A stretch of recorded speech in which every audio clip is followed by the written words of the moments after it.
Hello, people. Give me 1 second. I forgot to do something really important, and I do not want to spoil some things. And so let me do some things real quick. Okay. Sorry, I know it ruins the aesthetic of the stream. I'm trying to make it look somewhat a little bit more professional.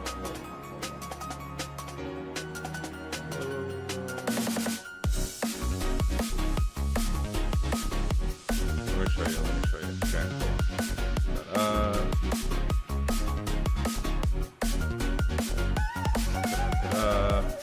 Okay, okay, alright, that worked. Okay, so give me 2 more seconds.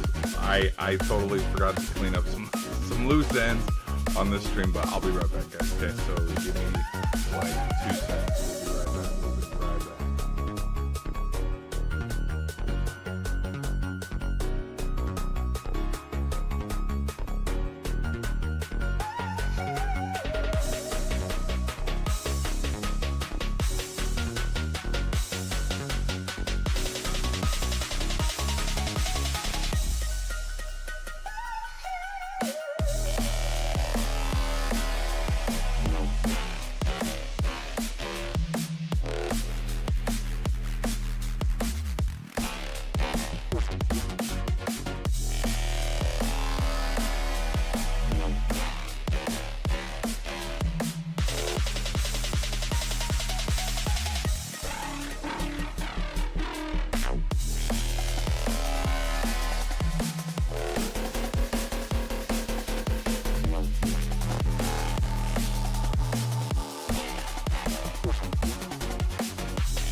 I just had to double check a couple things, but I think we're good, and I think we're live to go. How's everybody doing? We looking good? We looking live? I think we are live. Sweet. All right. Hello, everybody. Welcome back to another stream. This is GVS, where I talk all things sports. Let's get into this one. So, let me set up what's kind of going on here. So the college playoff came out, over a week ago. We've known what the matchups were for round one, from the Oregon JMU game all the way to Miami versus Texas A&M. We've known about week one. We've known who the top four teams are, who gets a bye. We've known just the bracket and the playoff as a whole. And wouldn't you know, I never actually gave an official prediction video. I never gave like, hey, this is who I think is going to win it all. This is who I think is going to go on a deep run, because A, I forgot, but B, we've just been doing it every week by week, and like what took me a little while to get back into, where it's like, hold on, pause, let me give me a second, is so from the last reaction we did, like this is back when not North Texas, who was it? This is still back when like Notre Dame was in it, BYU, Texas, Vandy. Like you could have made, like I still had their logos still set up in the bracket for, okay, something could happen here. Let's see some magic, because there was probably one or two more weeks. It was before rivalry week, or it was right after rivalry week. Say that 5 times fast. Going into, okay, I just double checked. I'm so glad I double checked. I'm glad my mic is not muted. I would have been super duper embarrassed if I looked down and my mic was muted this whole time, and I've been trying to give an intro and my mic's muted. I would have felt like a big dumb stupid head. But anyways, enough of me rambling. It's been a long time, and I never actually gave my thoughts and gave my opinions. Like, yeah, I've already made a video on, you know what, if JMU and Tulane, if one of them's bound to get an upset because everybody's writing them off and nobody thinks that an underdog team can win this weekend, I've already made that video, and I've already said, okay, which team's probably going to get an upset. You can go look at it and go watch it later, but spoiler alert if you want me to spoil it. If you don't want me to spoil it, quick fast forward. But I picked Tulane just because there's a lot of stuff going on with how, in my own personal opinion, I think to ride the whole season out with your head coach and then him leave for a better job, there's parts of me that think like sharks, you know what I mean? Sharks are circling where, okay, nobody knows how Ole Miss is going to react tomorrow. Seriously, and I think this could be one of those things where, you know what? We're going to find out really quick, where was Ole Miss good because Ole Miss had great players, or was Ole Miss good because they had the sets in place with proper coaching and, staff, like coordinators, defensive coaches, offensive coaches. You see what I mean? And we're going to find out if, Ole Miss is ready for it. I think they are. And again, I'll still sit by, you know what? They went 11-1. This is their best season ever in program history. They deserve to have the number one seed. This shouldn't be something that's up for debate where it's like, no, I don't think you get to go to the college playoff. Sorry, I'm messing with that camera. What's up, people? We're gonna whoop. There we go. But I don't think it was something that was up for debate on if, their head coach left. We could find a way to be like, no, let's get them out of here. But believe me, if we were still in the 4-team era, oh yeah, Ole Miss ain't going. No. We already see who the top 4 are now, which they are hidden behind some of these. I set up some bubbles here, so it is already kind of pre-thought out and premeditated, but I just wanted to do this video kind of real quick, do a quick stream, talk about my thoughts and my reactions to how this college playoff could turn out, some teams that I think could have a decent shot at it, and some teams who could be really good. But yeah, let's without any further ado, hope you guys are enjoying the stream. Hit that like button and let's get into it. Because first thing we got tonight, the big game, the big one. Yeah, let's start right here. Let's start on the Alabama versus Oklahoma game. Drum roll. Oh, wait. Oh.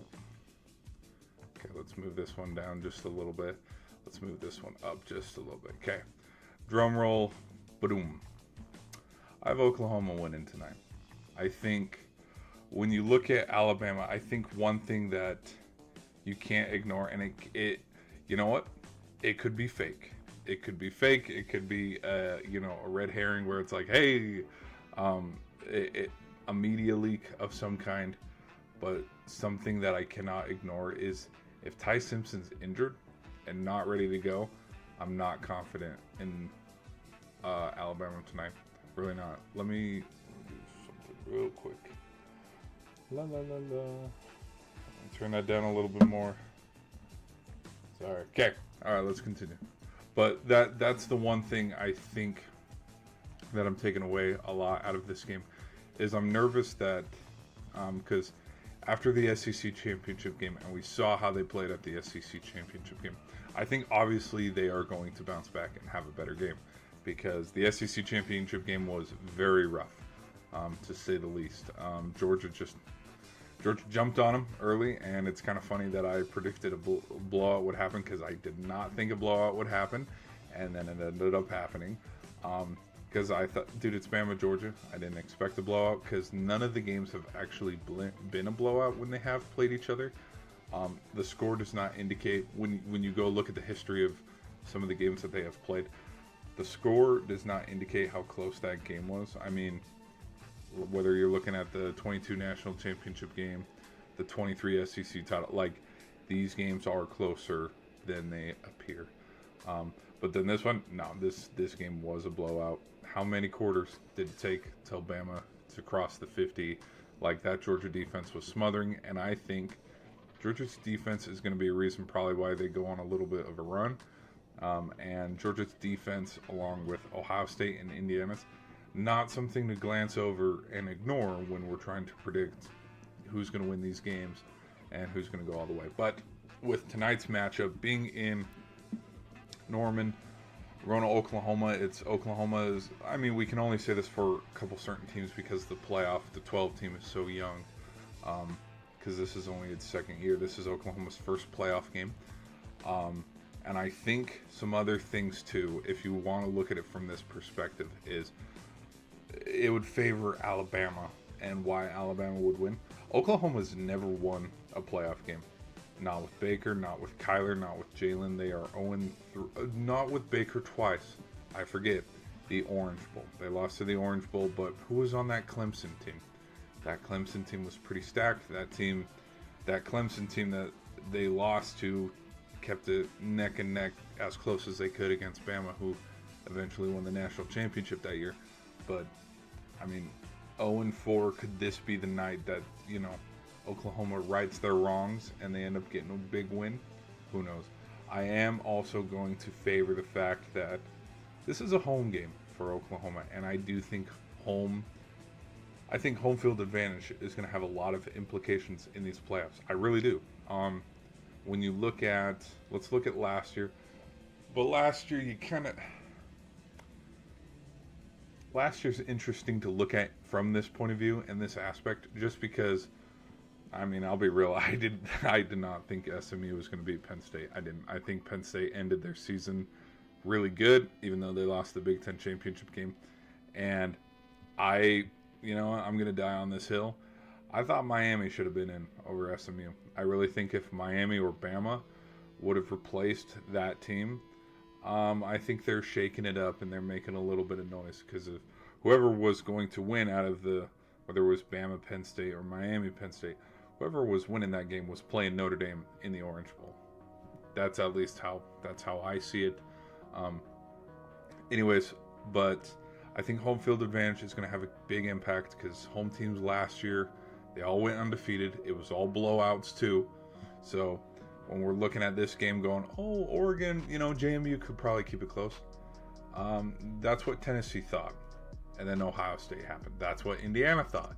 And then the opening play of the inaugural 12-team playoff, Jeremiah Love takes it up the sideline 98 yards. So now I don't think this game is going to be a blowout, and I don't think this game is going to be a blowout. Like, I think these two games are both very close. We know about Oklahoma's kicking game, and this game could potentially come down to a field goal. So give it to the kicker of the year. Maybe he's the reason why they win it. Puts it through the uprights. We'll just see. But I think with what we have seen from Alabama, how they finished out the season, and Oklahoma didn't finish out the season that much more better. Like, oh, this is such a prettier win, because we're kind of like comparing. I hate to use the word mediocre. Like, there were some games like the LSU game. Oklahoma was struggling with LSU all game. It took till the fourth quarter to finally get a win, which is why I'm thinking this will be a 4-quarter game, not a blowout. But I want to see the John Mateer we saw in the Alabama game the first time they played. I want to see also the John Mateer that went to Tennessee and beat the Vols there. I want to see the John Mateer that beat Michigan. I don't want to see the John Mateer that struggled against Texas or LSU. So we will see how Oklahoma's offense does, but I think both defenses are going to be ready to go. I'm not going to sleep on Oklahoma's defense being able to shut down Ty Simpson. Not at all. Like, I think it's very plausible. The other thing that's very plausible too is them shutting down Ryan Williams. Because if the Tide want to win this game, Ryan Williams needs to get involved. He cannot be second best to Bernard. That's just how it is. He's got to turn it on. I think this year he's been very quiet, and that's not just me talking. There's a lot of narratives around that as well, but we'll just see. Something that can't be ignored too, from all the matchups and the rematches this season, that would favor Bama, because I mean, you look at when Georgia played Bama. We know who won the first time, who ended up winning the second time. Duke, Virginia. We know who won the first time, look who won the second time. So I'm kind of interested in that point of view, where these two teams have played each other. They know how to beat each other. Maybe Alabama can find those tweaks to get over the hump, beat the Sooners, and move on to the next round and go play in the Rose Bowl. But right now, with all this being said, because I've ranted and raved a little bit too long, but I kind of warned that I'd give a longer prediction and a longer thesis as to why these teams would win and whatnot. At the end of the day, I'm going to pick Oklahoma. I really have seen too much of Bama in their loss to Florida State, their loss to Georgia, and their loss to Oklahoma to be, okay, when we have a playoff game on the road, potentially an injured Ty Simpson. Don't know if, all those reports are 1,000% true. Struggling wide receiver core who can't get it going and can't have that explosive game. And Oklahoma's defense being able to be shut down, and probably one of the better Oklahoma defenses we've seen in recent history. Yeah, I'm gonna pick the Sooners. Okay, so with that being said, let's move on. Let's move on now to the next game. Nah, I'll keep them. Okay, here we go. Sorry, I've been messing with that a little too much. Okay, drum roll. Here we go. For Oregon and JMU, drum roll. Brrr. No shock. Okay, wow. This comes as a surprise to just about everybody. You know what? No, not that, but I'm trying to think of a word. Call me a hater, call me based, call me whatever. Like, I'm trying to, because Nick Saban, I saw a video where Nick Saban was kind of hating on the Power 5 teams. And I'm not gonna lie, I don't, from the games that I've seen from Oregon where they've beat USC, it took a last-second drive to lose to Indiana. How if Michigan would have beat Ohio State or some other magic to happen, they would have been in the Big Ten championship game and had a rematch with Indiana. it's hard for me to see JMU come in here and beat them. And I get it's like, oh, it's a playoff, it's a night game, you never know. Well, that's a little bit of Pac-12 after dark magic. But this is, this is an Oregon team that beat Penn State in Happy Valley, which we all forgot about it and wrote it off. But at the time, look at where Penn State was ranked. Like, Penn State was a talented and really good team, even though their final record didn't determine that. But we saw what Oregon did on the road there. We saw also what Oregon did to, as well.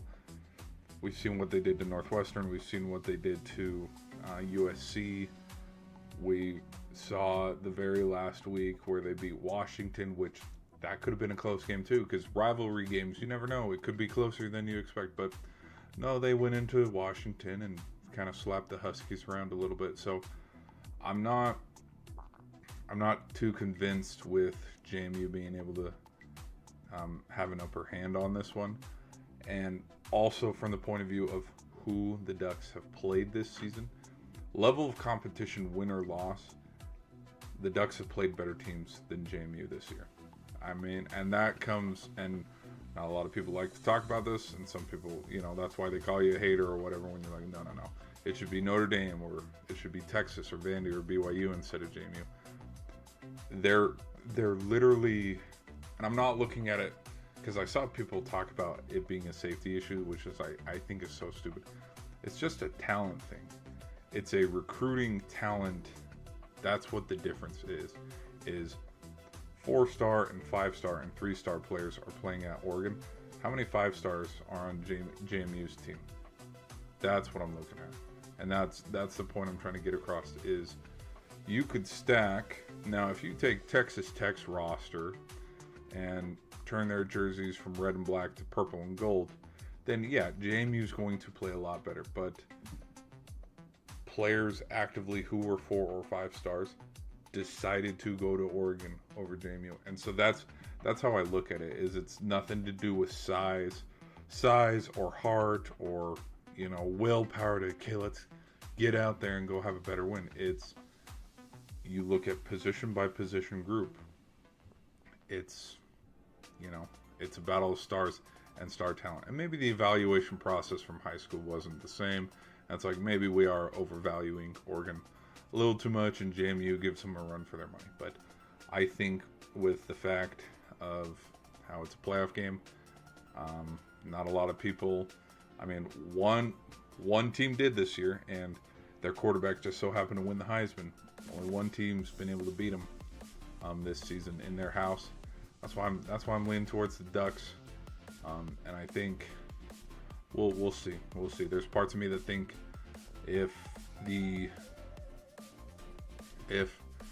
they want to keep the alignment the way that it is and the same, there's parts of me that think that this Tulane game or this JMU game have to be closer than they appear, because I surfing the internet, I can't tell you any, when I'm scrolling, I can't tell you one person who picked JMU.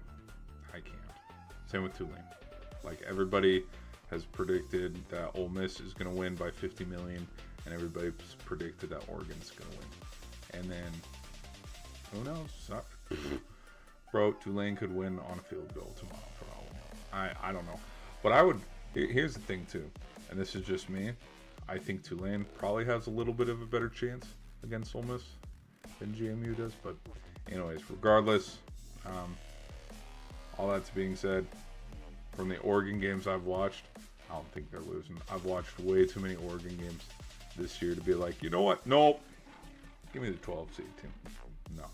I've seen how well Dan Lanning's coached his team. I've seen how well Dante Moore's been, and then the running back room and their talent and their level of talent. Like, it's going to be a fun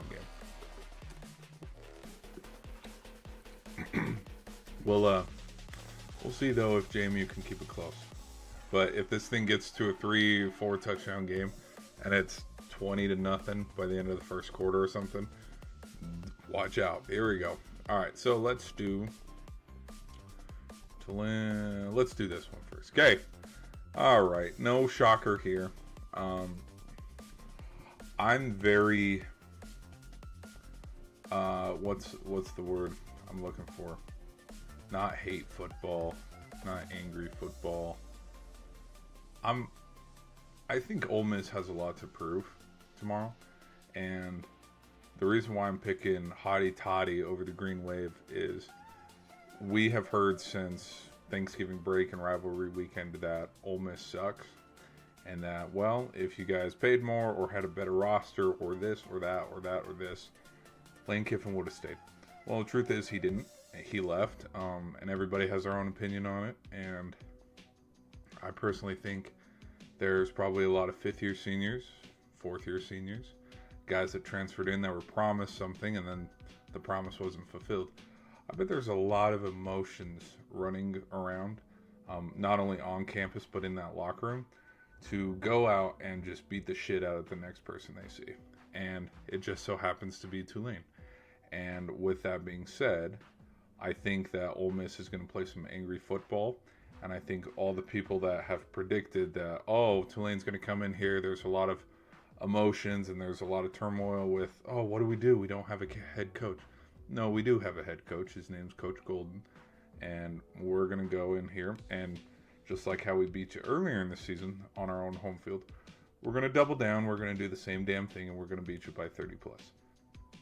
And that's kind of, I don't think it's going to be by 30 this time around, because I feel like, when you watch and you cover a team all year and you study film and like the season plays out how it does. The other thing is the Tulane versus Ole Miss game happened week 3 or week 4. Like it happened really early in the season. But I think so from the huge blowout that was the first time around, I think this one will be a little bit closer. And it will only be closer just because of kind of like how you look at when Georgia played Bama again, when Duke played Virginia, or when Oklahoma's going to play Bama here. We've already played these guys. We know how to play them. They know how to play us. And I think they'll keep it closer. So a 30-point blowout, no. But I think there's going to be a lot of angry football going on. And I think it will be chippy. I think all the games will be chippy, especially this one. Because this game is more reflective on Texas A&M has everything to lose in this game, considering that it's a home game.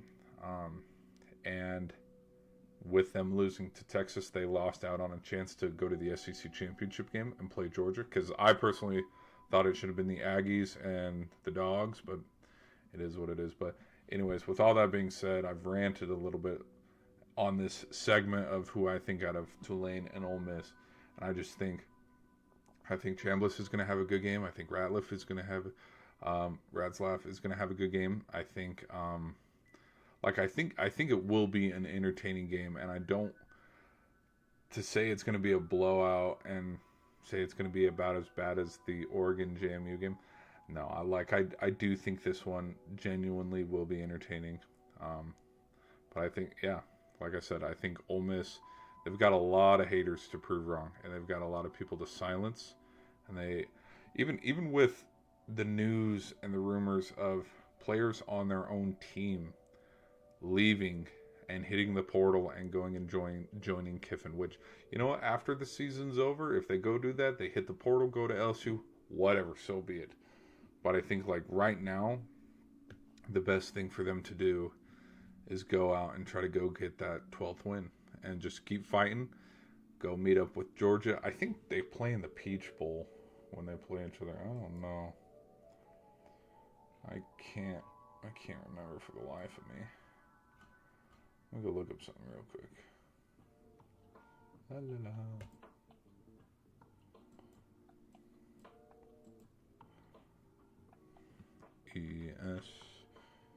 ESPN.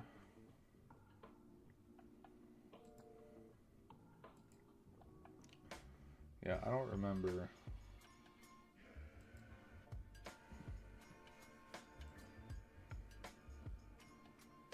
Oh, it is the Sugar Bowl. Okay. I was thinking the Peach Bowl. Because Georgia Peach. Okay, never mind. Anyways, continuing. So yeah, give me Ole Miss. This is how we have for the foreseeable future. Now, who gets to go play Ohio State in the Cotton Bowl? Drum roll. Hello. Drum roll, drum roll. Give me the Hurricanes. I have not seen as many Texas A&M games as I have Miami. I've watched and I've covered Miami a little bit longer this season and a little bit more than I have with the Aggies. The biggest Aggie games that I've seen was earlier in the year when they played Utah State. But the LSU game where there was a 20... Was it more than 21? It was the third quarter to fourth quarter momentum swing of like 4 possessions where Nussmeier ended up getting benched. I think there was a pick 6. Reed had a touchdown. Like, there was just an explosion of, okay, the LSU was leading at halftime. LSU is going to get an upset here, turn their season around. But then the Aggies just said, nah, we're good, dude. Now, I've made a prediction actually earlier, probably in one of the streams. I don't remember which one, but I talked about if these two teams met up, who'd win what if this thing came down to a final field goal. And I pulled out both kickers and I looked at both kickers' stats, and Miami did have a better kicker. And so I was like, there we go. That says all I need to know. So I think from like, not on paper, but visually what I have seen out of Texas A&M and Miami, I've seen both of them struggle. I mean, you saw what Miami did against Louisville. You saw what Miami did against, who was the second team they lost to? It was a bad game. It was the one where Beck had like 4 interceptions. Let me double check.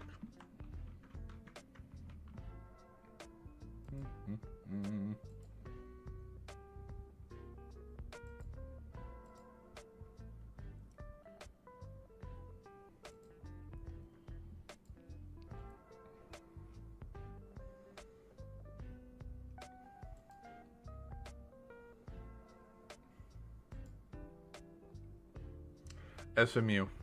Yep, that's the one. Where they lost in overtime because Beck was feeling generous and handing out turnovers left and right, and so they ended up losing that game. But I think parts of me think there's going to be a different Beck, and we've seen a different Beck since then. Miami has also a stout front seven, just like how Texas A&M does. I think both defenses are superb and really good. Like, there are a lot of talented defenses. Yes, and yes. Like, there are some really good defenses we're going to see in this first round. But there's parts of me that just think Beck has been in these positions before. And that's kind of the point that I'm going to try to lean on when I give this prediction is, yes, it's going to be a raucous and, hostile environment because it's Kyle Field, 100,000 people cheering against you. Carson Beck's been in that kind of environment before, and I think with just how good he has been when he's at the top of his game from the games that I've seen, whether it's Georgia or Miami, that's what I'm kind of leaning towards the Hurricanes. And then I think the other thing too is I think there's going to be a shakeup, and I really do think with the fact that everybody went undefeated at home and there's just home blowouts, and it was like, oh my gosh, there's parts of me that think that this year it's going to be a little closer, and what better way to have it be closer than two teams that are pretty evenly matched and another two teams. And so it's like, I don't think all these home teams are walking out of here with a win. So that's why I'd kind of lean towards, okay, Miami's going to get a win here, or maybe Tulane gets a field goal or something. Because to just chalk it all the way to the final where it's Indiana versus Ohio State. I don't think that. I don't think that. Now, a lot of people would be like, dude, what the hell are you talking about? Never talk about football again. Okay, maybe that's true too. But now, okay, let's get back to it. Sorry about that, little delay. Okay, let's do. So yeah, give me Miami. Being Texas A&M, I think this would require. Let's see Carson Beck at his best, where it comes down to the Aggies defense. They need to get a stop, and they can't. And I think the kind of game that Miami is going to play is they're going to try to play how Texas played the Aggies, where you know what, you shut down Reed. Where's the offense going to go? Because that, and I kind of made this case a little bit earlier when we were talking about the Heisman, where Reed is a big reason to why the Aggies were very successful this season, where if you take him away, kind of the team, I mean, we saw what happened in the Texas game. They made him feel uncomfortable. He went down for a minute there. It looked like a scary injury with it was his ankle. It was his ankle or his knee. But like that can't be understated enough. I think that's the word I'm looking for, where yeah, if or in turn, if Texas A&M can make Beck, start to shake, it's over. It is over. We have seen the good games out of Beck, and we've seen the really bad games out of Beck, where if Beck's starting to shake there in the second quarter, the game's over. Game's over. Give me the Aggies. But this time around, it's a tough one to pick. Because I will say this, too. I will say this, because let's move on ahead here, because drum roll. Brrr. Oh my, damn it. I got to use the other one. Okay. Drum roll. Spoiler alert. Whoever the hell wins this game is winning this game. Yeah. Okay. Oh my gosh. There's a big shock here. Okay. I don't think Georgia's going to lose to Ole Miss. Because in the same breath of, okay, Ole Miss has something to prove against Tulane, whether they had their head coach that was with them all season or not. There's parts of me that think that if Georgia's defense, okay, because when you want to look at and compare quarterback to quarterback, I think Ty Simpson did have a little bit of a better season than Chambliss. Georgia's defense is going to get after Chambliss, and they're going to get after everybody, and I think they're going to stop Lacey as well.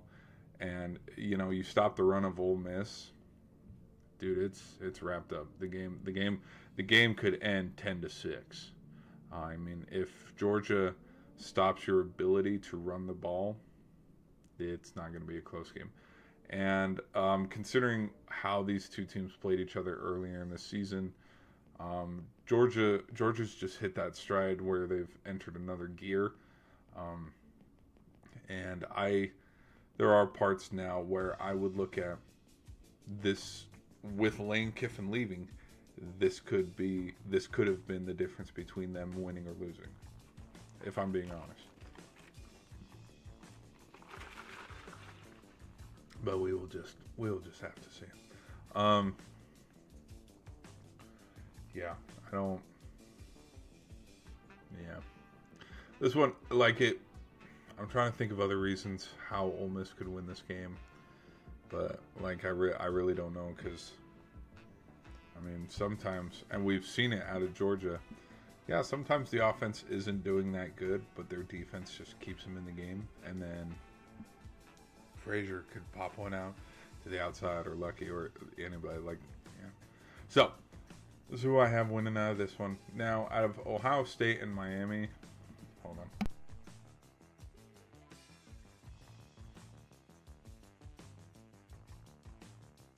Out of Ohio State and Miami, I think this one's going to be an instant classic too. How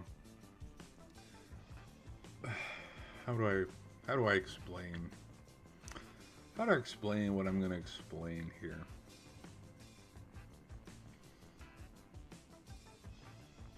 I think with a lot of these games, I think the first quarterback to crack will be the reason probably why a team loses or wins, and this is for every single postseason game. I think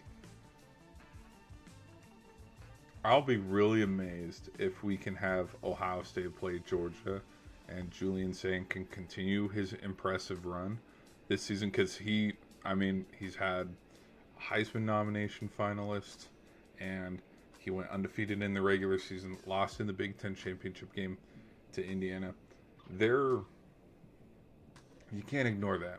Like, that's stuff that not a lot of freshmen quarterbacks or sophomores or whatever, because, oh, he redshirted Alabama. Okay, whatever. But I think parts of me think that if Miami's front seven can get after him, kind of like how Indiana did, who knows what could happen. There's other parts of me that think, though, that like Caleb Downs and Simon Styles will just get after Beck, and Ohio State's defense is going to have another pick six or something and have some crucial stops, because we have seen that. This game is actually this game too, but this game and this game will probably be the games of the quarterfinals. Now, the reason why I ultimately picked Miami, though, is when we come to veteran experience at the quarterback position, there's parts of me that think I have to lean towards Beck over Julian Sain. And that's not to say that Sain sucks. Like, Sain could probably honestly outperform Carson Beck in this one, but Beck's been playing college football for a long time, and having this be his first... here's another thing. Having this be his first college playoff chance, because he lost the SEC championship game back in 2023 and missed it altogether, and he ended up playing depleted Florida State team where half their roster declared for the draft. That wasn't a postseason game. It really wasn't. But the fact that the next year at Georgia, he wins the SEC title game, gets injured, and then there's just a lot of he hasn't had his opportunity yet in the postseason, and that's what I'm trying to say. Where him coming off of a huge win here against the Aggies and building momentum again, because I'm going to be honest, teams that play, Oregon, Oklahoma, a little bit of Ole Miss and Miami, I'm not going to sleep on the reality of them playing one game before they meet here in the quarterfinals, because if you look at last season, all the teams that had a bye lost. So we could be looking at a Oregon versus Oklahoma, Ole Miss versus Miami or Texas A&M semifinal. Those could be the final four teams, because Oregon, they sat out a week. We thought they'd beat Ohio State. They didn't. Arizona State, they sat out for a week. Boise State. So with that being said, momentum of picking it back up, getting the season going, ending it on a win, Duke opening the door to get you into the playoff, beating Texas A&M in Texas A&M. A lot of that momentum, I think, is going to carry. And I'm rambling, which I'm sorry about that. And so I guess that's another reason why I think the Hurricanes could beat Ohio State. And I think too, Sain's a young quarterback, and I think young quarterbacks do make mistakes in big time games. And this game too could be a really low scoring game, kind of like how the Big Ten championship game was, where if Miami's defense can stop Ohio State's run game and keep Julian Sain in a box, it's not going to look too good for Ohio State. But in turn, I don't think Ohio State's defense is going to roll over either, because you look at the stats. Ohio State's been able to stop Michigan, Indiana, even though they lost, Indiana, Texas. Ohio State's defense has been pretty damn historic this whole season. So if Miami does end up winning, this will be another, maybe Miami only gets 2 touchdowns and a field goal. It will be one of those kind of games, because both defenses are pretty phenomenal. So, all right, now let's go up here to this semifinal. I do think Indiana is going to be Oklahoma. I think Indiana's the best team right now. They are the team to beat. Let me check something here real quick. Ooh. Ooh. Oh, hello. What's up, chat? Okay. I'll look at that in a sec. Sorry. Out of Indiana and Oklahoma, I'm nervous. I'm nervous and I'm not confident saying that I think Mateer could beat Indiana's defense because not a lot of quarterbacks have been able to.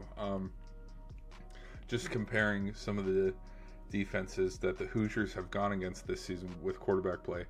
Desmond Williams from Washington, Julian Sam from Ohio State, Dante Moore from Oregon, and look at this, WWW.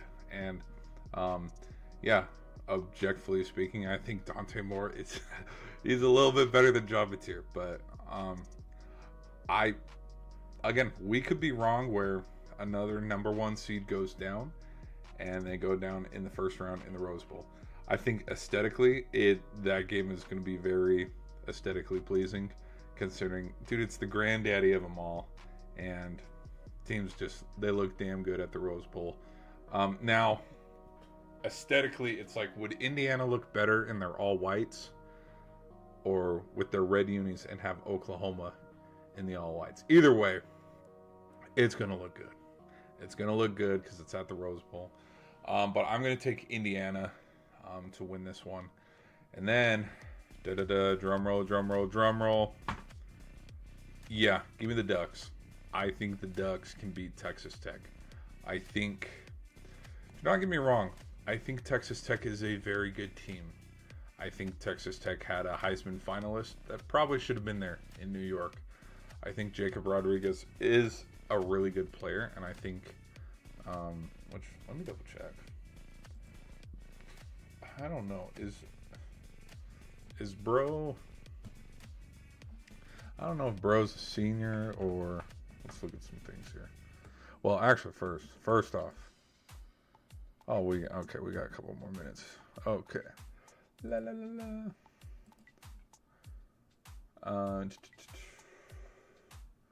Let's go to college football playoff bracket. Texas Tech. Where are you? Jacob Rodriguez. Oh, he is a senior. Okay. Well, because sometimes you can do your senior transfer. You can be a grad transfer and go play another year somewhere else. We have seen that in the past.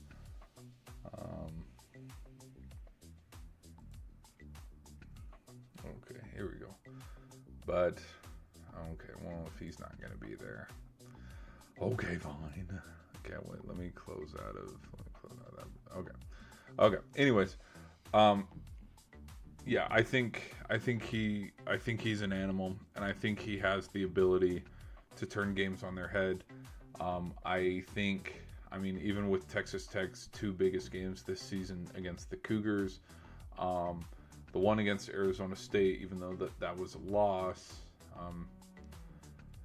it's hard to try to compare like bigger games because there were some big games in the Big 12, but a lot of them, I hate to have conference bias-y because I'm trying not to, but yeah, even the Oregon versus USC game, even that game was a little bit bigger than a lot of the bigger Big 12 games. Because yes, Texas Tech versus ASU did have Big 12 implications, but when you look at like the college playoff picture, it didn't. Because Levitt ended up getting injured again and missing some times, and ASU lost a couple more games since then. Even if Texas Tech lost 2 games, they win or lose that one against the Sun Devils, they still would have ended up playing the Cougars because, that's just how it played out. Because the Cougars locked their spot in the Big 12 after they beat Utah. Because it's like, well, third best team here is Utah, and we beat them, and Utah lost to both Texas Tech and BYU, so it's like, okay, see you again in December. So, either way, long story short, because I've rambled too much, I think Rodriguez is a big player, and I think he's a big impact. Any NFL team that decides to go pick him up, because I know there's this weird bias against linebackers, I think he's going to be a dude. Now, when it comes to the game, there's still 10 other guys on the defensive side of the ball that need to stop how many weapons and how many offensive key players that the Ducks have, because they have a lot. You got to stop Sadiq. So there's one thing.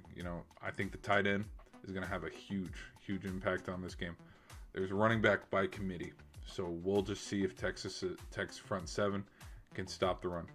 And if you can't do that, well, we have seen plenty of games where Dante Moore's been able to put the ball where it's not supposed to, and he can make those passes, because I think he's an exceptional quarterback.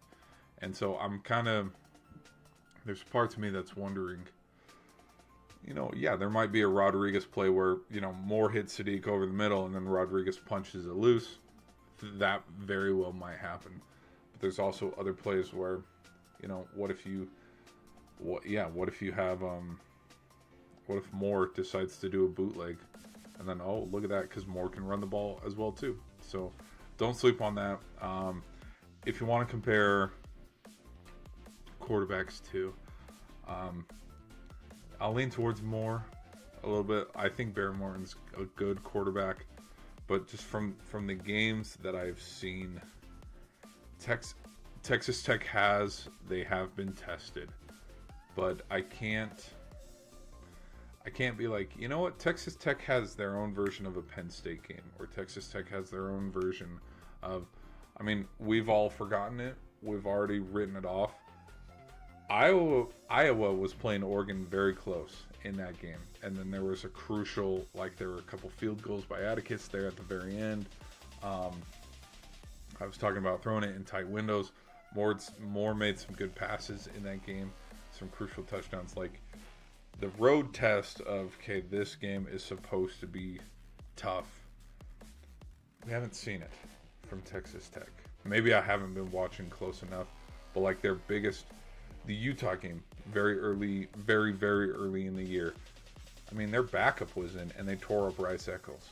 That game had all the makings of early season trap game. This is supposed to be a road test, and it wasn't. The Utes didn't. Once the ball got rolling and the Red Raiders ended up winning, it was not close. So, I think I'm kind of looking at it from the point of view of the team that I think has been more tested has been Oregon, which is why I'm going to pick Oregon, even though that prediction might bite me in the ass because Texas Tech ends up winning the whole damn thing against, who on the bottom could win it? Ohio State or Miami or Georgia?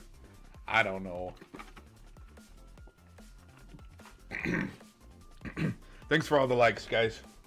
Thanks for all the likes. We've gotten a lot of likes on this stream, so hope you guys are enjoying the stream.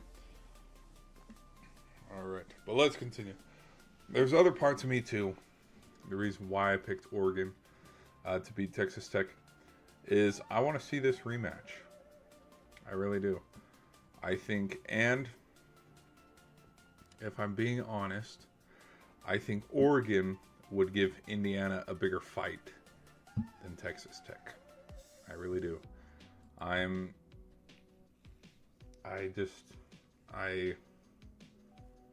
Yeah.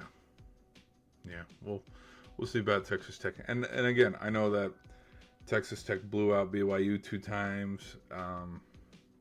What are some other big games they had on their season? This just shows. See, this shows how not little to no information that I know, but just the level. Here we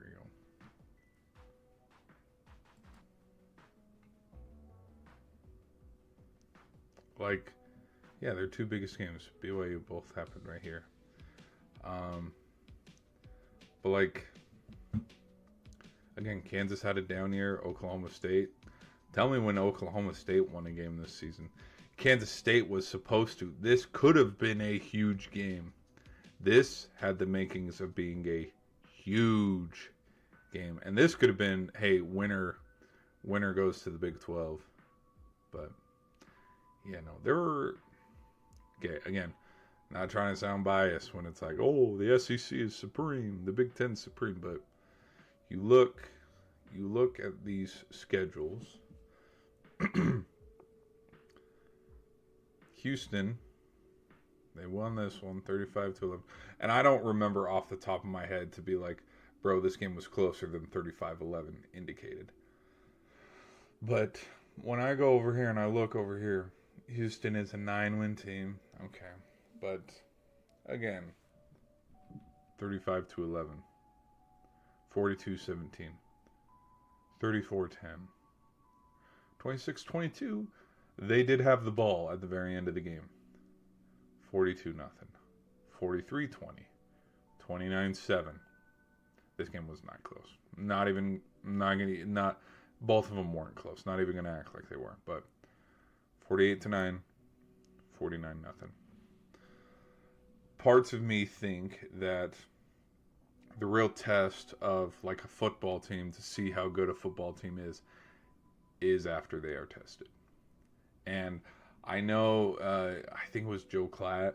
Is either Joe Klatt or Gus Johnson, because they were talking about Ohio State, and they're like, sometimes, to prove you're the best team in the country, you are the best team because you're never actually tested, so you don't need to prove that you're a tested team.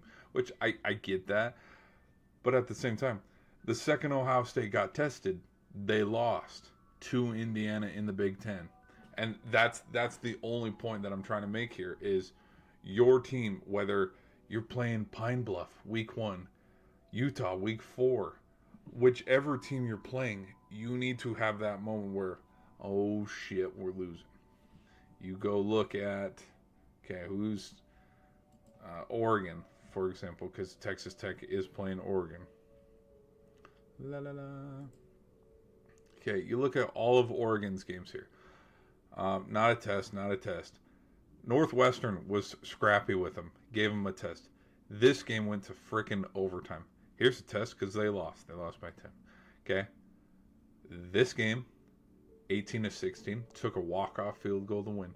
So see how I'm pointing out all the this game was close at halftime. This game was very close at halftime. But Oregon had kept teams closer and had a battle and a dance per se of let's go through the ebbs and flows of this game.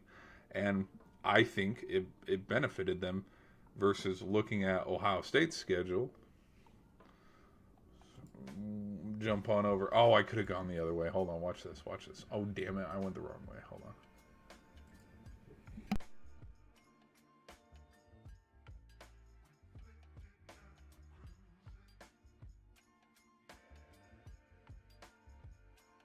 Versus Ohio State when, okay, it's a test, but not really. Ohio State, both defenses put the quarterbacks in a box, but not a real test. No. This game wasn't close. No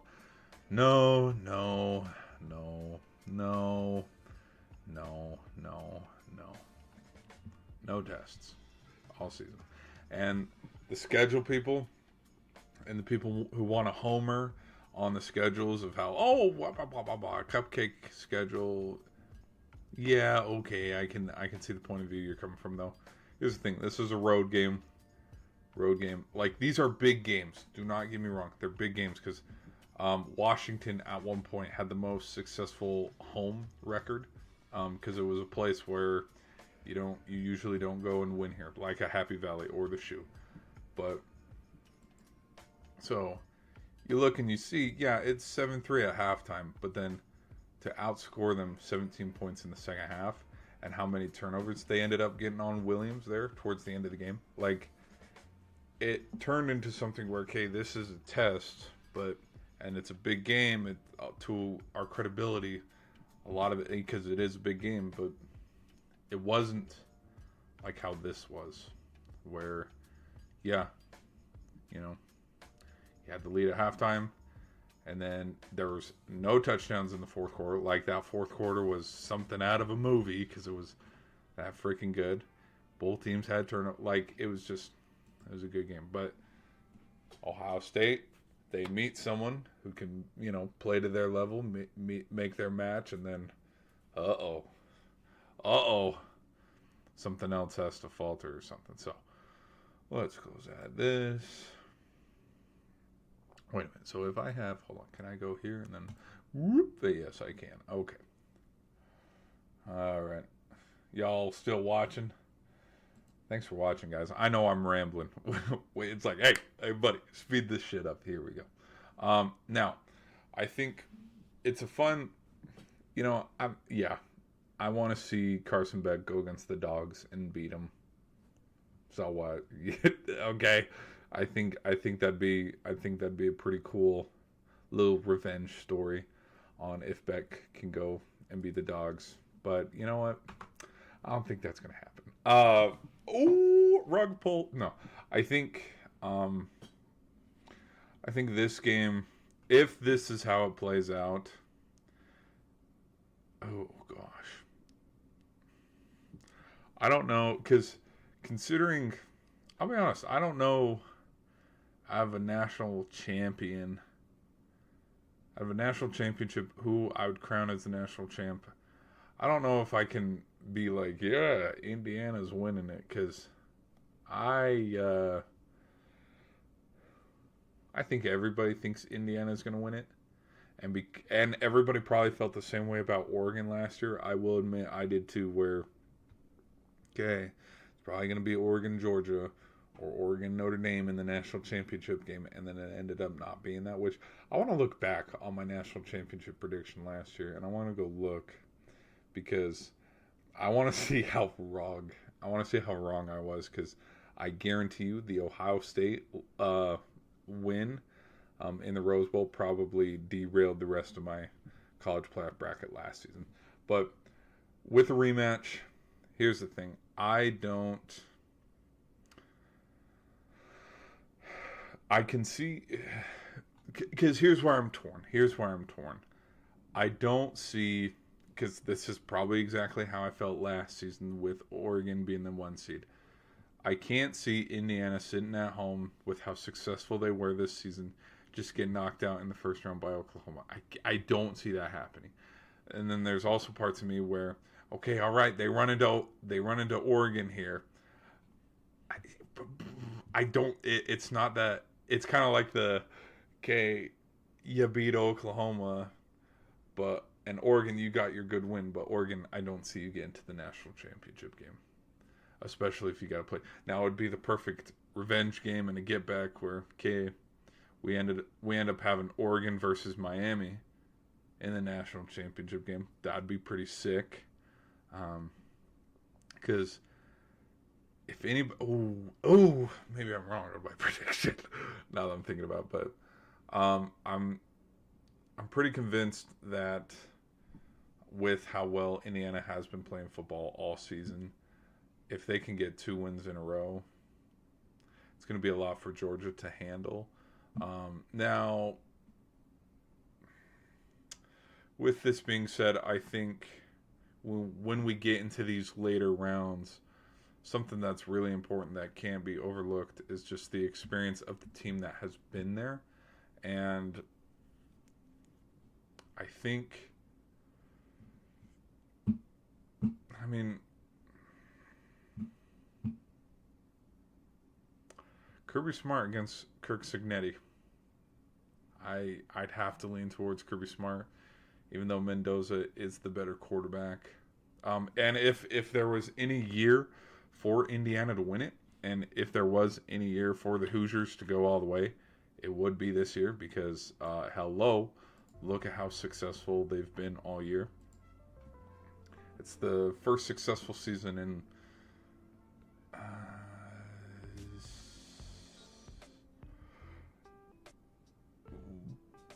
60 years. Isn't like this there, because they've had co-wins on a conference title, but isn't this like the first outright conference? You know what? Instead of rambling, let's go look it up. Instead of me sounding like a doof. Indiana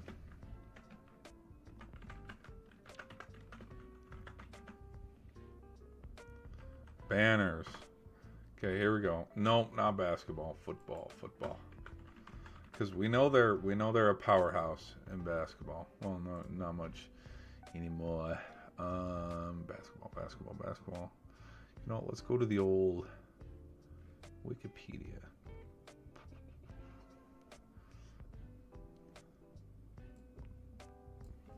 Football. Because it was their first outright, their first conference title since six set. No. Because they hadn't, yes. I remember, because they did the two-team split, like a tie. They had one of those long time ago. It's not like it happened yesterday. But they had one of those more recent, but like an outright title, first Heisman winner.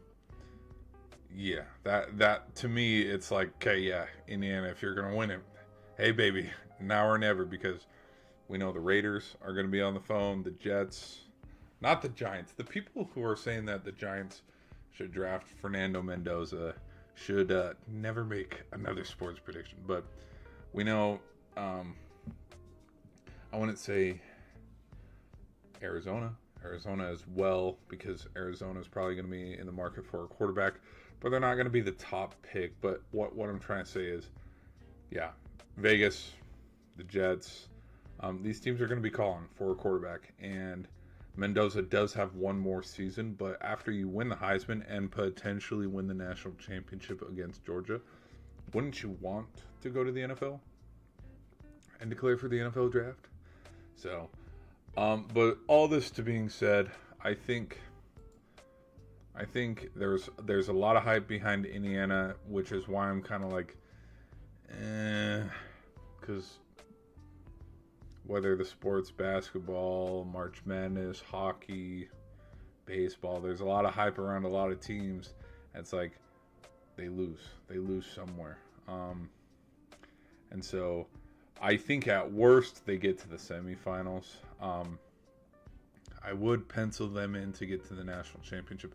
Have they ever gotten to the national championship? Probably not. So that would make for, okay, then it ends up being Oregon right here in this position.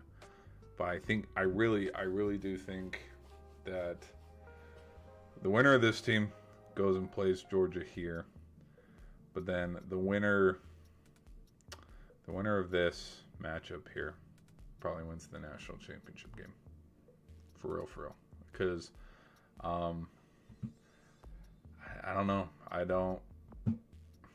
There's a lot of high expectations on Indiana, and I don't want to follow that trend of it like, woo, they're gonna, because a lot of people were, and again, it's a totally different team compared to when Notre Dame played them last year. But again, what if we get the yips here against Oregon, and it ends up being Oregon in the national championship, but then Oregon against Georgia, I'm going to take the dogs too. It's like I'm trying to convince myself that Indiana wins the national championship, but I've never seen, from recent memory of watching, college football, I've never seen the best team win the national championship. From last year, where it was the Ducks. The Ducks were the best team going into the playoff. The year before that, I think Washington was pretty damn good, but it ended up being Michigan. Then the year before that, who was it was Georgia, but like Georgia was just so damn good. So it's like, who's going to beat Georgia in those back-to-back years? Stupidly enough, I predicted Bama one of those years, but yeah, I think we're going to have some fun college football moments here. But this is my prediction, guys. This is who I got winning, and this is how I see it playing out. Yeah, we're gonna. Oh my gosh, oh my gosh. See, this is why I'm torn. Because what if we have a get back here where Beck gets revenge on the Dogs, and then it ends up being Miami against Oregon. If it was Miami against IU, now, okay, there's one thing. Okay. No, okay. Let's say Miami beats Georgia. Or let's see if Ole Miss, because again, well, see, now I'm talking myself out of it. This isn't what I wanted. now I'm like, no, this can't happen. I think Indiana is the team to beat, but then the team right under them is Georgia. I really do. I think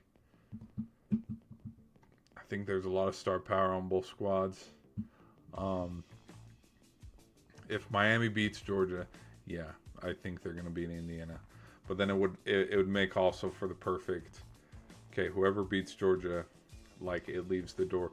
And same with IU. If IU and Georgia lose here in the quarterfinals, I think it's up for grabs for anybody, truthfully.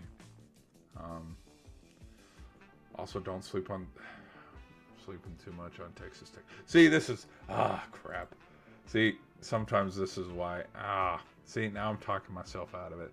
But you know what? Let's leave it with this. I'm gonna leave it with this. I'm gonna trust that this might be a good pick. I could be wrong. But we'll leave it with that, guys. We'll end the stream here. So people who are on the shorts end, we will see you guys in another one. Let's look at the poll. I asked who's going to win it all. We got 4 votes, and we are 2 votes voting for Texas Tech. So y'all think the Red Raiders are going to win it? All right. Okay, so we're going to end the stream there on the shorts end. We're going to do a quick out. We'll see you guys later. All right.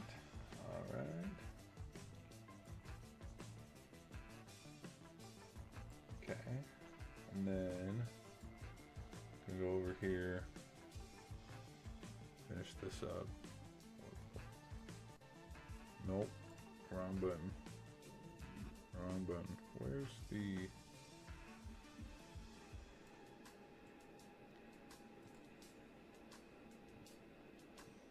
Where's my... And that...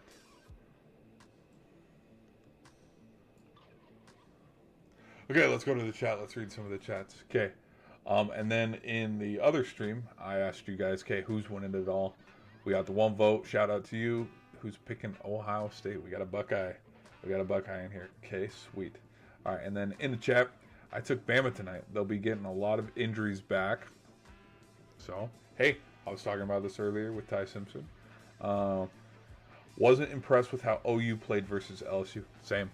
It was not good. Mateer needs to have a big game tonight, and for the rest of the playoffs. Like there were expectations. Even I will admit, as a Sooner fan. Oh, also credibility to. I made this whole prediction. Okay, this is coming from the point of view that I like the Irish and I like the Sooners. Okay, so yeah, there's parts of me that are telling you, yeah, the Irish should be sitting right here and BYU should be sitting right here. Okay, so from the point of view of that and being an OU fan, where it's like I could just fanboy, John Mateer fanboy my way through this whole thing and be like, oh, OU's winning the whole damn thing. I'll admit, Mateer kind of stunk some games. Looked unmotivated. Mateer hasn't been playing as good as he was earlier in the year. Lincoln Riley's teams have never had great defenses. No, they haven't, man. Just ask USC fans back in 2022, man. And okay, guilty. I was in support a lot of Caleb Williams that Heisman year because, yeah, OU freaking, Lincoln, you took yourself as the head coach and you took our quarterback with you to USC. So it's like, yeah, I could watch USC for 1 year because I kind of knew, okay, this is going to be a one and done thing, but he ended up coming back, which it is what it is. But I do not blame the portal. I would blame I don't even know who to blame for why Caleb Williams left. All right. Go Tigers. Hey, I think, well, and here's what's funny too is we should enjoy this while it lasts, because next year, LSU could be sitting here at 1 and win with Lane Kiffin bringing on Sam Levitt, because apparently the reports, if y'all have been watching the reports, LSU has a pretty stacked QB room. From according to sources, they got Raiola from Nebraska, Levitt from ASU, Lagway from Florida, Scoresby from Cincinnati. That's been fun to meme on how every single QB that's entered the portal, everybody's like, oh, they're going to LSU. Are they though? There's only enough room for one. If I were to make a guess on who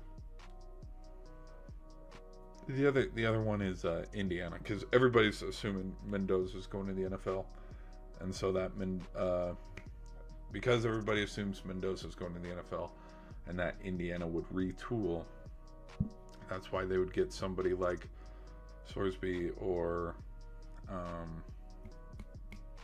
Josh Hoover from TCU, or which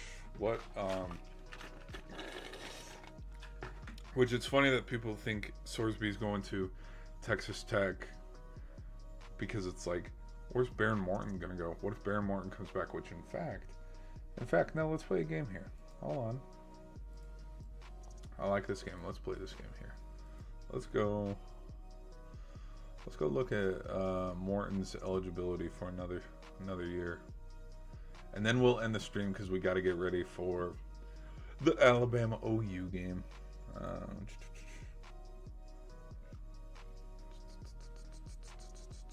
Who am I looking for? Why did I scroll that fast?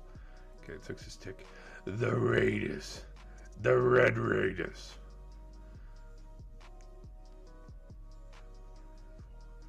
Holy hell, they have 5 quarterbacks. They have 5 freaking quarterbacks. He is a senior. Okay, Baron Morton is a senior. Again, stats didn't wow everybody, because 22 touchdowns, tied for 31st, 50th in yards. And again, it would just beat the hammer home on, oh, we had such a weak Heisman race. Well, did we also look at the fact that the Big 12's defense has gotten better, and it's not shootouts every week, and that Big 10 football is football. Yeah. Sorry that not every single year people can have 60 plus touchdowns like Joe Burrow. Sorry. Because that point is so, not trying to sound like a Mendoza homer here, but like the fact that we're crapping on Mendoza, Pavia, insane, because they couldn't reach 50 touchdowns. 50 touchdowns isn't easy to reach in the first place. So, just saying. All right. Okay, we're gonna end the stream here, guys. But if Trinidad can get another year of eligibility, I think, you know what? I was going to make a video on this, and I was going to make a kind of, there's parts of me that think, because again, you try to think of what a coach is thinking when they leave a place. There's parts of me that think that the decision for Lane Kiffin to leave Ole Miss, I have a feeling he made this decision I want to say last year, because he knew Jackson Dart was going to leave. I don't know if Jackson Dart declared early or it was his senior year. But the point that I'm trying to make is, okay, maybe sometime in 2023 or 2022 or maybe even 2024, I think Lane Kiffin knew deep down, okay, maybe Jackson Dart is going to be my last QB, because I don't know who's coming back, and I don't know who I can bring in. And so my fun theory is, I think the decision to leave Ole Miss was already on the table years before. And I think that, considering that everybody, myself included, like, I didn't think Ole Miss was going to be good this year. No. because everybody talked about, oh, it's a retooling season. They're retooling, they're rebuilding for next year. And I think everybody had that thought, like, oh, this could be what it is. And there's parts of me that thought he was probably gonna leave, and the thoughts of, okay, once I get Dart out of here, I'll leave, because I don't think he knew what he was going to get with Trinidad. And so, after they went on the year that they did, where it's like, holy shit, we beat LSU, we beat Oklahoma, we're probably going to get to the playoff if we keep winning. The second that he heard that Kelly got fired, he was probably like, oh, damn, because he probably had to sit and think about it for a long time. He was headed to Auburn 2 years ago. He tried to get interviews with LSU and Florida in 2021. Yep. Because those jobs were open and he couldn't get an interview. He's been trying to leave Oxford for a while. Yeah. So yeah, that's my fun theory, is that he's probably been wanting to leave, and of course you'd want to go back to your alma mater. I'm interested still. I want to know about the Michigan job, which it's funny is, would Lane Kiffin, if Lane Kiffin waited just a little bit longer, and then after the Sherrone Moore firing, would he have gone to Michigan? So, like, I think it's funny because a lot of ASU fans too. Oh, also because I did say I'm an Oklahoma fan. I'm also an ASU fan too, a little bit. Like, it was fun to watch what they did last year, because I did go to a couple of games last year of them, and it was just fun. They were a fun team to watch. And I think the other thing too, when I look at this whole bracket, the fun teams to watch is Indiana. Indiana is a fun team to watch. Texas Tech is a fun team to watch. Georgia, not so much. Like, Georgia's kind of a, hey, clock in, clock out, this is how this game is going to be. Ohio State's fun to watch, but so I'm looking at it from that point of view, where, like, these two teams are fun to watch. So this game will be fun to watch, and then probably maybe the funnest team to watch is who ends up winning it. I'd lean towards Georgia, though. In the end, I'm leaning towards the Dogs. I don't know who can outcoach Kirby Smart when it comes to a national championship game. I really don't. Now, if Bama just happens to mosey their way on through this schedule and this gauntlet of the playoff, and we have a Georgia-Alabama national championship, I might be biting my tongue a little bit.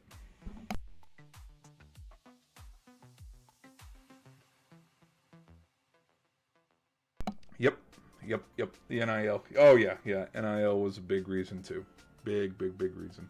And so, I mean, even let me show you something I was thinking of. Let me show you something.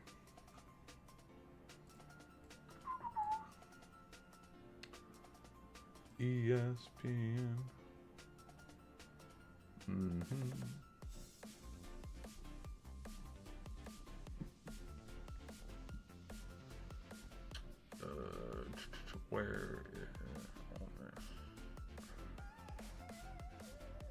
Where is Harvey Dent? There.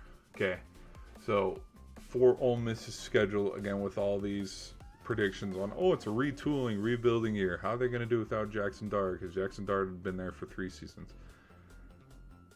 Again, I had win, loss. There's a lot of hype around South Carolina. It was yet to be seen if this was going to be a win or loss. And I thought this one was against Florida was going to be a loss, because, I mean, it's Florida, and believe me, if you've been watching college football since spring, Florida was going to win the national championship against Clemson or LSU. So that's 1, 2, 3, 4 losses, maybe potentially 5. So that's how I was looking at it. I don't know if Lane Kiffin thought the same thing.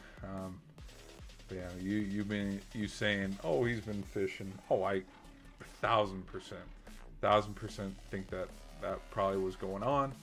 And then when the Kelly firing happened, people were like, "Oh, hello, let's get on this," because if because to jump on it also because everybody's been talking about it. The second DeBoer leaves Alabama too, Lane Kiffin's probably going to go to Tuscaloosa as well. Like, we know this. So, anyways, people, this is going to be my prediction for my college football playoff 2025. I know that took way too long. It took way too stinking long to try to predict it.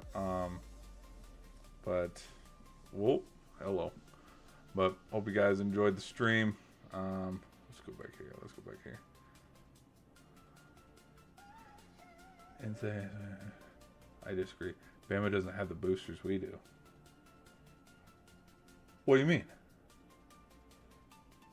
Bama's got boosters, but probably not as good as LSU.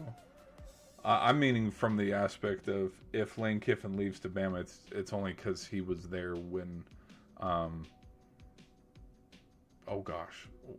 Monken, Mario Cristobal, Lane Kiffin, Nick Saban, Kirby Smart. It's that year when they were all there, and that's what I'm trying to say. Like of course. What coach doesn't live in the portal? I mean, I think that's what college football is now. Like, if you're not competing for a national championship,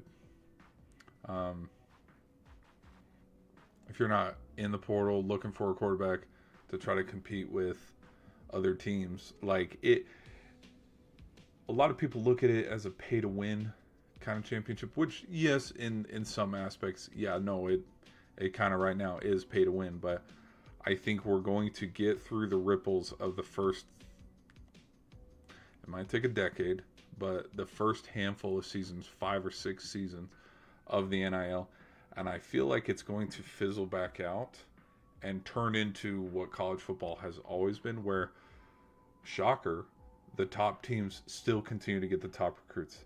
Bama, Oklahoma, Oregon, Ohio State, LSU, like the top teams who were the best, and the blue bloods, like the Notre Dames, these teams that were top of their game, and competing for national championships every year, whether it was the first 4, the BCS, whatever era of college football it was, the teams that were competing at the time. Wouldn't you know, after you throw some money on it, it's still those teams. That's how I feel. I feel right now it's in a little bit of a like up and down Wild West, because you know what, Mateer probably would have went to LSU. He probably would have played at Washington State, but then rumors are, okay, he's going to transfer.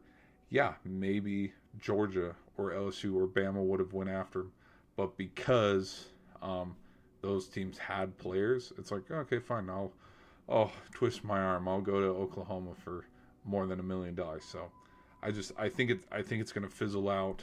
I still think we might have the Ashton Jeanties, the Travis Hunters, the Cam Wards of college football, where there are these smaller schools who feed into bigger schools. I still think that's going to happen. But I still think, even with NIL, I still think that there will be players who kind of, I can't compare Bo Nix because Bo Nix started at a big school.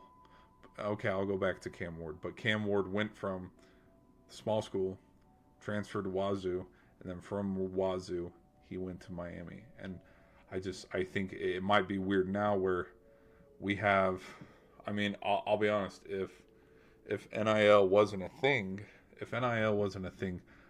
I kind of don't see Bryce Underwood going to Michigan. I kind of see Bryce Underwood going to Bama or going to LSU, which, by the way, talk about QB room, apparently Underwood's going to go to LSU as well. But I think for the next 3-4 seasons, we might have some 5 stars who decide to go to the smaller schools, get the bigger paycheck or something like that. and then lead their team in stats and be, phenomenal All-American stuff. But then once it ends up fizzling out, I still think the Blue Bloods are going to be the Blue Bloods, man, and they're going to be the top of their game. Now what's changing it, and what could potentially continue to change it, is when you got guys like Coach Cignetti, you got guys like Coach Elko at Texas A&M, where Texas A&M is a big school, but they haven't been competing for national championships the same way some other teams have. Does that make sense? But maybe with winning seasons like they have, or with what Dan Lanning's been able to do at Oregon, Oregon is that much better with Dan Lanning coming on board. And you can say the same thing about Day here or Smart, because I still think Day would have gotten the same recruits, or Kirby Smart would have gotten the same recruits. But like, you look at Texas Tech, you look at Oregon, you look at Indiana, like, I think because of their presence and their coaching style, that's what's bringing on more recruits. But who knows? Who knows? It's gonna. Oh, hello, got a biker. We got a biker coming by. Dabo and Mike Gundy, the only ones that come to mind. Oh yeah, which again, like, everybody wants to blame, the portal, blah blah, this blah blah, because classic coaches, before Mike Gundy could have paid just as many millions of, and this to my point is why I think it will eventually just resolve itself and be the same. Is, are they given the same amount of millions of dollars in revenue to pay players? No. Like we know this, but in the same turn, like, if Wisconsin, and I've said this in a stream, if Wisconsin paid just as much money towards their roster in NIL portal funding and blah, blah, blah, blah, they would have competed just as much as everybody else. Because you go look at Wisconsin's schedule, there are seven ranked matchups. There is Bama, Ohio State, Indiana, Oregon. Like, Wisconsin could have competed in the Big Ten, but because they didn't pay as much as other teams to get their guys, that's why they didn't compete. And so I think, like, in that same term, like, Coach Gundy, he had just as much opportunity to go hit the portal. Same with Dabo at Clemson, or, well, Whittingham's not there anymore for the Utes, because a lot of people were talking about Utah being really good, which I fall sucker to that. I've been to a lot of Utah games, and there was a time when the Utes were really good, and so I did think, okay, they could probably go to a playoff here or there, but they never did. But like, these coaches had the same amount of opportunity to hit the transfer portal and get guys and recruit guys. They never did. And so that's why it's the way that it is.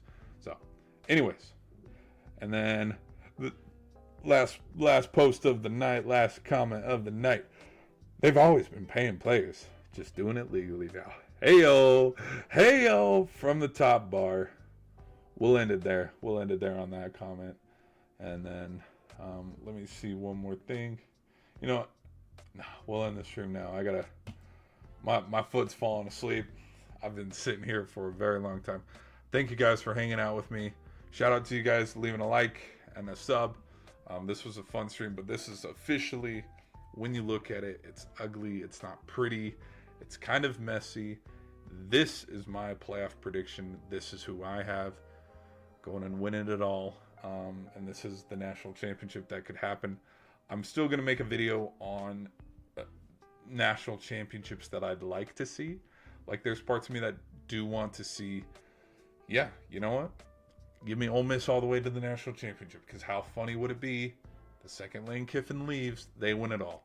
Or what if we have Oregon against Miami? What if we have ACC winning it all, where everybody says the ACC sucks, ACC's trash, there shouldn't be. Only needed one team, because guess what? Miami ended up winning it all. But anyways, we're going to end the stream, guys. I thank you for hanging out. We will see you in another stream. Peace.